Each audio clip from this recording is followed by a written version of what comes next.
It's your man, the GO.A.T, LL Cool J. Ride with me, baby.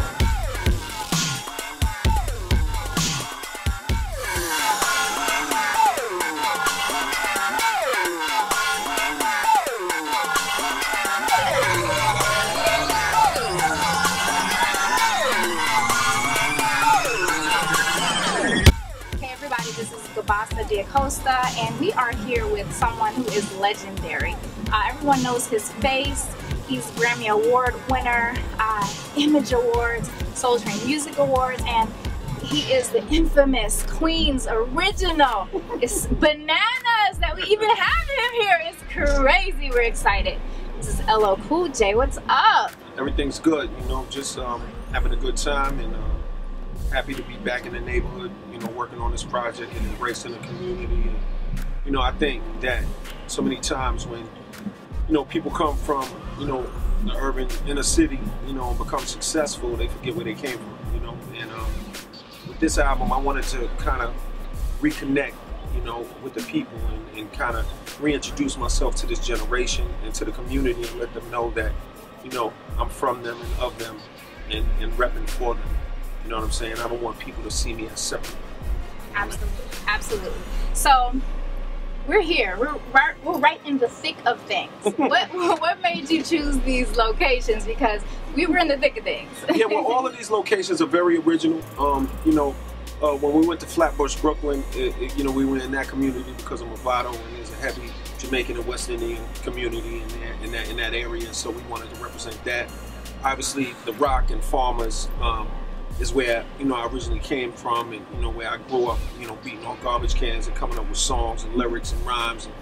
And then, you know, Baisley has a lot to do with, you know, just all the lyrics in the song. A lot of the characters that are depicted in the song, The Hustler, that MOVADO and I recorded, came over in this area and rose through the ranks of street culture in this area. So in order to stamp it and make it official, I needed to bring it all the way back home and show people, you know, exactly what I was talking about. Well, we're very excited to hear it. It's the G.O.A.T. Yeah, the G.O.A.T. Yeah, the album, what I did with the album is I took a whole bunch of, you know, up and coming artists, whether they are chronologically young or just young in general, and put them on. So I have people like Mano and you know, Murder Mook, the battle rapper, and Loaded Lux, the battle rapper, and I have you know, Uncle Murder and you know, MOVADO and Raekwon, and just a lot of different artists that I consider to be really great lyricists. Right.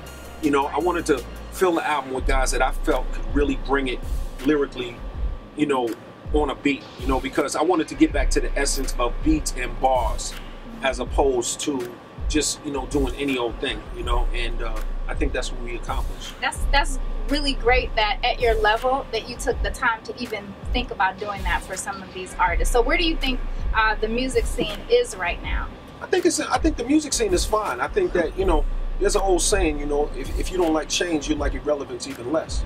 So, you know, the idea that somehow we're gonna, you know, put our 95 high school rings back on and bring it back the way it was is ridiculous. You know what I'm saying? Like, things move on and music evolves and people change and values change and attitudes change, and you have to embrace that. So production-wise, who have you worked with on this album production-wise? I didn't approach production the way most people did. Most people approach production like, what is the name of the producer? I approach production like, what does the beat and the track sound like? So when I get my guys to bring me a bunch of beats, I don't want a producer to like bounce off the studio boards and be fooling me because he's doing this, trying to convince me that it's so hot when I'm absolutely hating it, but he's doing this, trying to force me into liking it. I'm not doing that. You know what I'm saying? So you know, bring me the beats, bring me the tracks, push play, let's sit around and let's vibe and let's see how I feel.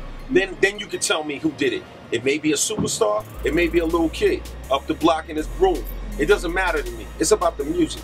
Yeah, I definitely, I feel you 1,000% on that. I feel you 1,000%. So when is the album going to be done? You know what? I don't know. I'm going to keep the water boiling until I feel like it's, you know, until it's ready for me to throw something in it and cook it. So I don't know. I'm just working, and, you know, single by single, song by song, we'll get to it. And one day, when you least expect it, it's on. It's on.